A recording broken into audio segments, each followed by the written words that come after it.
कोई मुश्किल की घड़ी हो तो चुना जाए मुझे, सिर्फ आवाज ही पहचान नहीं है मेरी, मेरी आवाज से आगे भी सुना जाए मुझे, मेरी आवाज से आगे भी सुना जाए मुझे। और मैं तहे दिल से शुक्रिया अदा करना चाहूँगा आज की इस ऑर्गेनाइजिंग कमेटी का। आपके सामने मुझे इस लायक समझा कि मैं अपनी सरजमीन पे आकर आप लोगों के सामने मुखातिब हो सकूं। कुछ ऐसा मौजूदा लफ्जों के साथ हो जाए, कुछ ऐसा मौजूदा लफ्जों के साथ हो जाए जो मैं कहूँ वो तुम्हारे काम की बात हो जाए। स्पेशल थैंक टू हजरत मौलाना आसमान की उन बुलंदियों तक पहुंच जाता है जहां से हमको कभी कभी ये लगता है कि हम अर्थ से शायद चंद बारिश से दूर रह गए हैं। इनके लिए बस ये कह सकता हूँ, यहाँ अच्छे भले हर एक मंजर डूब जाते हैं, यहाँ अच्छे भले हर एक मंजर डूब जाते हैं, इनकी आंखों की झीलों में समंदर डूब जाते हैं और हर गलत बात को हंसकर माफ कर देते हैं। ये खालिद साहब हैं, इनमें सिकंदर डूब जाते हैं। दोस्तों, आज इस यौम आज़ादी के जश्न को हम चार चांद इसलिए लग गए हैं क्योंकि हमारे बीच चीफ गेस्ट हजरत मुफ्ती मोहम्मद महबूब साहब जो पीकी से तशरीफ रखते हैं, इनकी काबिलियत यहाँ बैठा हर शख्स बखूबी जानता है।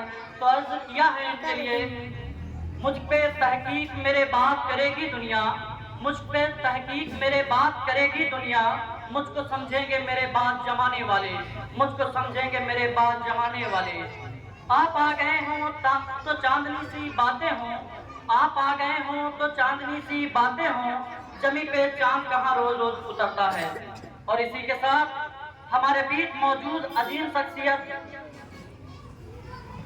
मेहंदी हसन साहब, और किस किस का नाम लूं किस किस को छोड़ दूं, वक्त तंगिए दामा है, जो जरा जहां है वहीं आफ्ताब है। शुक्रिया आपके आने से रौनक तो बढ़ी, शुक्रिया आपके आने से रौनक तो बढ़ी, वरना ये महफिल जज्बात अधूरी रहती। जितना खूबसूरत ये स्टेज वहां से नजर आ रहा है, अभी मैं वहां बैठकर देख रहा था, उससे ज्यादा खूबसूरत आप यहाँ से नजर आ रहे हैं। बहुत जोरदार तालियां हमारे ऑडियंस के लिए। ये आपका जज्बा, ये आपका जोश, ये आपका शौक और ये आपका जौक, जिसकी वजह से हम और आप हर साल यौम आज़ादी की खुशियां एक साथ मिलकर मनाते हैं। इसी शायर ने क्या खूब कहा है, मिलेंगी मंजिलें एक दिन यही ईमान रखते हैं, मिलेंगी मंजिलें एक दिन यही ईमान रखते हैं, हम अपनी रहनुमाई के लिए कुरान रखते हैं। वफादारी वतन से हो यही इस्लाम कहता है, वफादारी वतन से हो यही इस्लाम कहता है, हम अपने दिल के हर कोने में हिंदुस्तान रखते हैं, हम अपने दिल के हर कोने में हिंदुस्तान रखते हैं। दोस्तों, हमारा स्टेज पर आने का मकसद है कि हमारे बड़े भाई मौलाना खालिद साहब ने मुझे एक मौजू पर अपना नजरिया पेश करने का हुक्म दिया है। हमें तालीमी इंकलाब पे अपनी जो हालात है इस समय, इस टाइम पे जो तालीमी हालात अपने जो गुजर रही है अपने गांव की या अपने मुस्लिमों के, उस पर एक नजरिया पेश करने के लिए कहा है। हमें बदलाव लाना है, हमें अपने हालात से वो बदलना है। दोस्तों, आज का माहौल देखकर आपको लगता है कि हमें हमारी सोसाइटी से बायकॉट किया जा रहा है, तो इसी सिलसिले में आपसे अपनी बात रखने के लिए हाजिर हुआ हूँ। तो मसला यह है कि हम अपने हालात को बदलेंगे कैसे। अल्लाह ताला कुरान में फरमाते हैं, मैं किसी कौम की हालात को तब तक नहीं बदलता जब तक वो उसे खुद ना बदल ले जो उनके अंदर कमियां हों। मतलब जब तक हम अपने अंदर की नीयत को नहीं बदलेंगे, सोच को नहीं बदलेंगे, तब तक अल्लाह हमारे हालात को नहीं बदलेगा। दोस्तों, हालात ऐसे हो गए हैं कि आज सोसाइटी में मुसलमानों को जरूरत नहीं है। क्यों नहीं जरूरत है?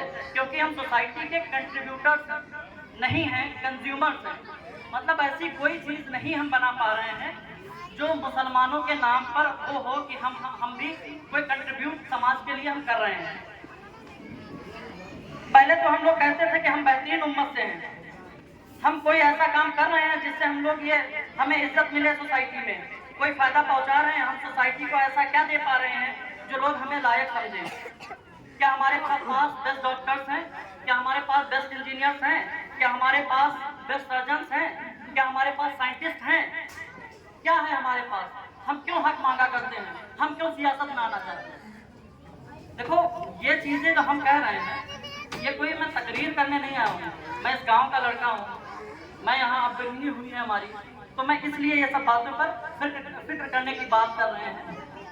ठीक है, अब करना क्या है, ये तो मैंने क्वेश्चंस बता दिया कि ये तकलीफें हैं, मुसलमानों के सामने ये दिक्कतें आ रही हैं।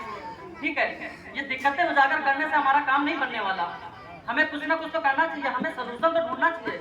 सलूशन क्या है, एक दिन में कुछ नहीं बदलने वाला, करना पड़ेगा हमें। तो मैं 3 पॉइंट्स आपको बता रहा हूँ जो आने वाले दशकों में हम कुछ ना कुछ बेहतर कर सकेंगे, मुसलमानों को इज्जत मिल सकेगी इंशाअल्लाह। पहला पॉइंट यह है कि हमारे ऊपर आई ये दिक्कतें हमारे ऊपर इसलिए आई क्योंकि हमने तालीम को हासिल करना बंद कर दिया, हमने तालीम को हासिल करना छोड़ दिया। एकेडमिक एक्सीलेंस एक दवा है, सिर्फ आपको पढ़ाई करनी है, अपने बच्चों को पढ़ाना है, तभी जाकर ये कुछ हो सकता है। ठीक है, यही करते जो अपने रहबरों की रहबरी पर हम यही करते जो अपने रहबरों की रहबरी पर हम तरक्की के न जाने कितने सीढ़ी चढ़ गए होते। अगर हम रोज खाने के लुकमा बचा लेते तो अदा सुन्नत भी हो जाती और बच्चे पढ़ गए होते।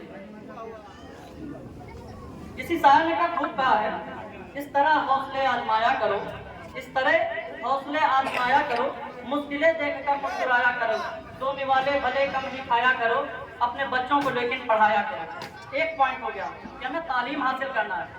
अब सेकंड पॉइंट क्या है, अपने बच्चों की तरबियत। देखिए, पढ़ाई जो है, डिग्री जो है, वो तालीम की एक रसीद है।